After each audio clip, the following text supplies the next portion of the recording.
आज ये ज़माना अलग हो गया है कि भगवान से भी लेन देन का मामला चल रहा है कि आप मेरा ये काम कर दो तो ये हो जाएगा, और काम एक भी नहीं हुआ तो भगवान बदल ले कि भाई कहीं और माथा टेकते हैं, यहाँ तो काम हो नहीं रहा। तो ये भक्ति नहीं होती।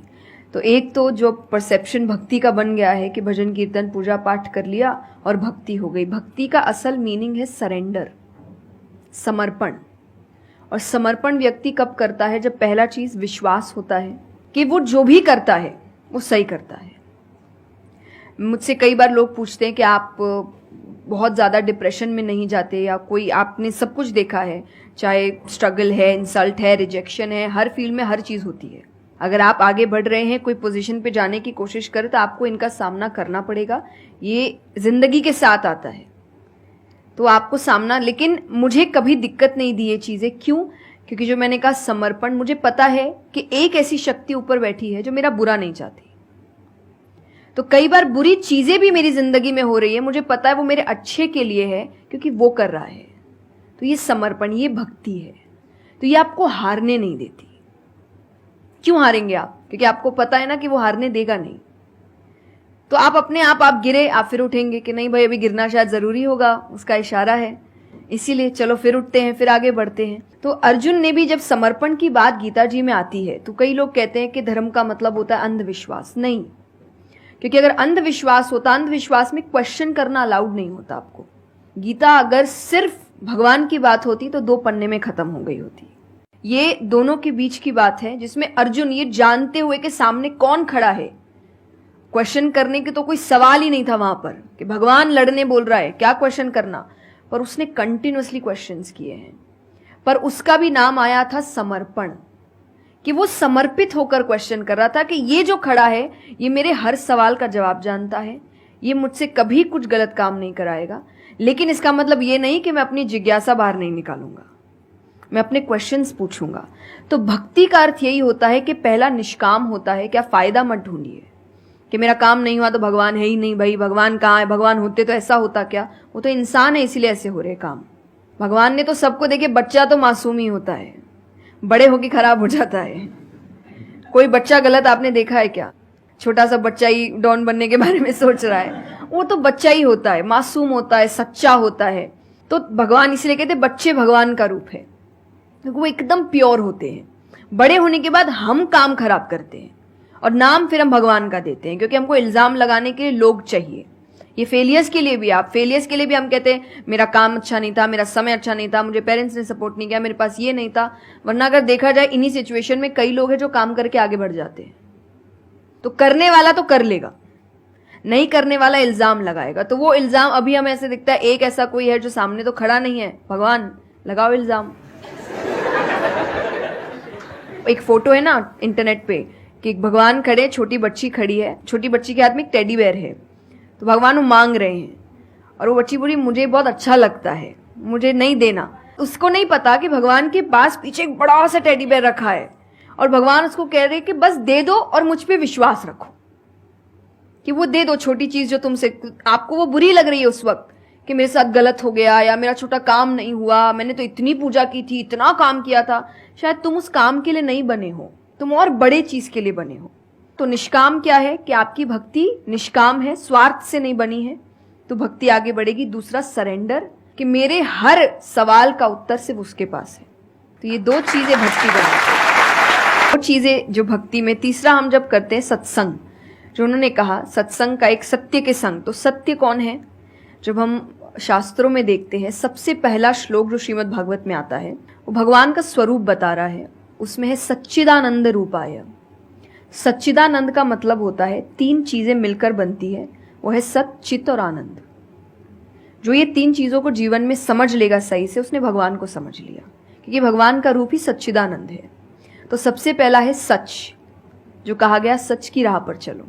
जो हम ये एक्चुअली आपने एग्जैक्ट वर्ड उस वक्त बोले, मैं अपनी कथा में भी कहती हूँ कि आजकल हम इतनी छोटी छोटी बातों पे झूठ बोलते हैं कि हम किसी से मिलने जा रहे हैं और हम घर से भी नहीं निकले, अरे 5 मिनट, अरे सिग्नल पे खड़ा हूं, अरे बस पहुंच गया, अरे क्या हो गया, वो 2 बातें तो सुनाएगा ना सिर्फ कि तुम समय लेकर नहीं आए। पर हम इतनी इतनी सी बातों में झूठ बोल रहे हैं। ये हमें लगता है कि कोई बड़ी बात नहीं, पर ये बहुत बड़ी बात है कि आप इतना भी सच का सामना नहीं कर सकते, और फिर हमें लगता है कि हम लाइफ के जो प्रॉब्लम्स है उसका सामना कर लेंगे, खुद के सच का तो सामना कर नहीं पा रहे हैं। जिंदगी का सच सामने आएगा तब तो बैंड ही बज जाएगी पूरी, क्योंकि वो कठिन है। जिंदगी आसान नहीं है, किसी के लिए नहीं, भगवान के लिए भी नहीं हुई। आप राम जी को उठाइए, कृष्ण जी को उठाइए, जब तक यहां रहे कोई सुखी नहीं रहा।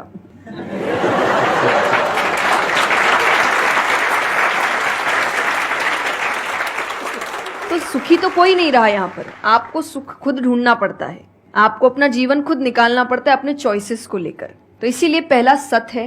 दूसरा चित है, अवेयरनेस। हम अवेयर नहीं है चीजों को लेकर, हम इग्नोर करते हैं। अवेयरनेस और इग्नोरेंस ये ऑपोजिट्स हो गए, कि आप कोई भी चीज आपको समझ नहीं आ रही है, नहीं है। मैं अधिकतर नास्तिक लोगों को आप देखिए, उनको अगर पूछे ना भगवान को मानते हैं, तो उनके पास एग्जैक्ट रीजंस नहीं होते कि क्यों नहीं मानते।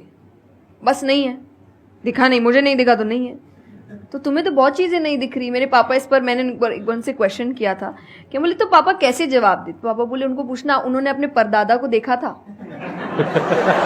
देखा तो नहीं होगा,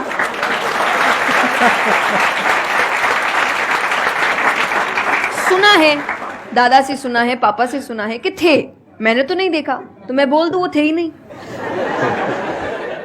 कुछ तो सच्चाई होगी, उसको ढूंढने की कोशिश करो। मैं धर्म के लिए हमेशा कहती हूं कि आपको ढूंढना पड़ेगा। भगवान, मेरे पापा ने मुझे एक बात कही थी, भगवान मानने की चीज है, जानने की नहीं। जानना क्या होता है, पहले इस्तेमाल करे फिर विश्वास करे।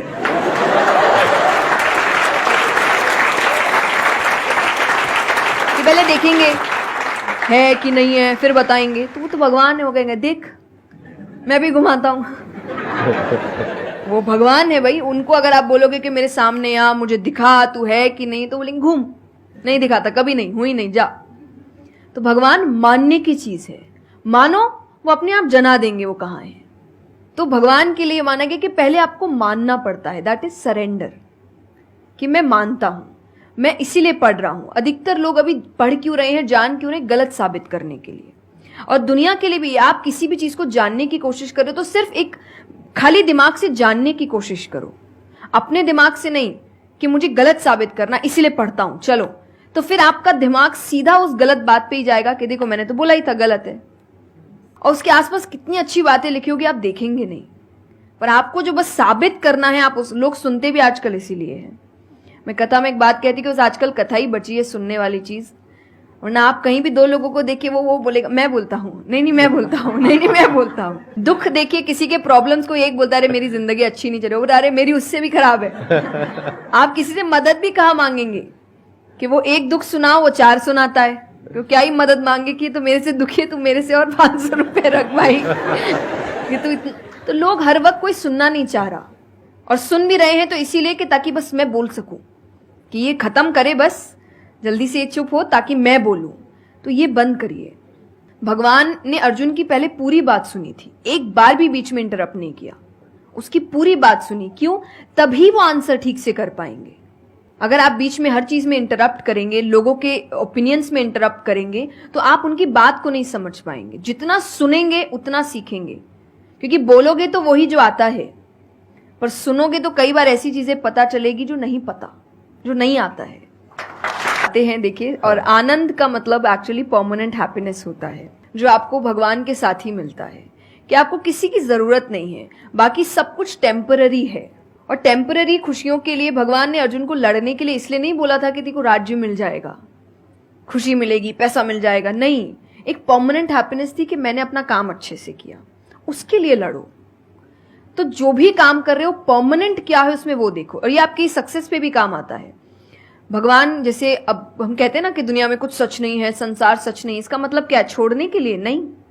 क्या आप पहली चीज जब दुख आ रहा है तो डिप्रेशन में मत जाओ, क्योंकि आप जानते हो ये भी परमानेंट नहीं है, टेम्पररी है, कल फिर ठीक हो जाएगा। खुशी आ रही है तो घमंड मत करो, ये भी निकल जाएगा, ये पोजीशन भी ज्यादा समय तक रहेगी नहीं, तो उसको रखने के लिए काम करते रहो। तो भगवान हर चीज में कहते बैलेंस्ड रहो, और परमानेंट वो है उसके पीछे भागो। तो आप अपने आप ही जो दिखावे की दुनिया है, करते हम सब है और सब कुछ करना चाहिए लाइफ में, सब एंजॉय करिए, पर अगर उसको जानते हुए करोगे कि परमानेंट नहीं है, तो जैसा मैंने कहा वो यहां जाएगा नहीं। जैसे एक पक्षी है, आप पेड़ पे उसको बैठा दो और फिर जिस ब्रांच पे वो बैठी उसको काटने लगो, और जब तक ब्रांच नहीं गिरेगा वो नहीं हटेगी, क्योंकि उसको ब्रांच पे भरोसा है ही नहीं। उसको पता ये रहेगा ना, उसको अपने पंखों पे है कि वो जैसे ही गिरेगा मैं उड़ जाऊंगी।